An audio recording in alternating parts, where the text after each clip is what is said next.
Mas baka prone, hindi na napag-uusapan mas yung prone babae. ba na talaga na lalaki talaga yung naging unfaithful or Hindi ko alam yung stats, pero para sa akin, feeling ko patas lang. patas? Baka hindi, yun nga lang, parang hindi napapag-usapan lang yung sa babae, mas napag-uusapan lang talaga yun sa lalaki. Yan, parang kasi naging kasanayan na. So ngayon, parang tabu na yung mga babae na maliwa. Or magaling din siguro talaga maglihim yung mga babae.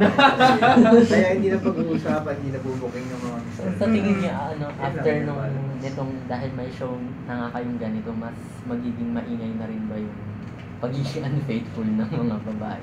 Kasi mas Oo, sa tingin niyo mas din na, nila. nakaka-inspire to sa mga Oo. girls na tumapang na. Hindi naman. Mga liwa? Hindi ko alam kung yung gusto namin dito sa show na to, pero nasa sa kanila na siguro yun. mapapanood nila yun, pero makikita rin nila yung mga consequences ng mga actions nila. So, bahala sila kung gusto nilang pamarisan yun at maging miserable yung buhay nila o gusto nilang magpakabait na lang at maging masaya forever. Pero sige. kung parang kasi 'di ba yung ni Jenny Lynn, kaya lang naman siya nagkaroon ng chance is dahil nagkatrabaho siya or na-expose siya sa labas gano'n.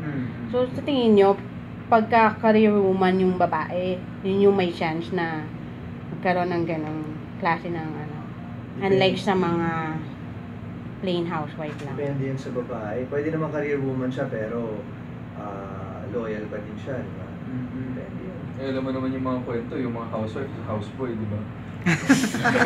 Oo, gano'n. Pero may alam mo gano'n. Mga pool boy. Diba? Sa bahay. Nangyayari rin, di ba? Mas boring yun. Oo, kasi Ano yung sa tingin niyo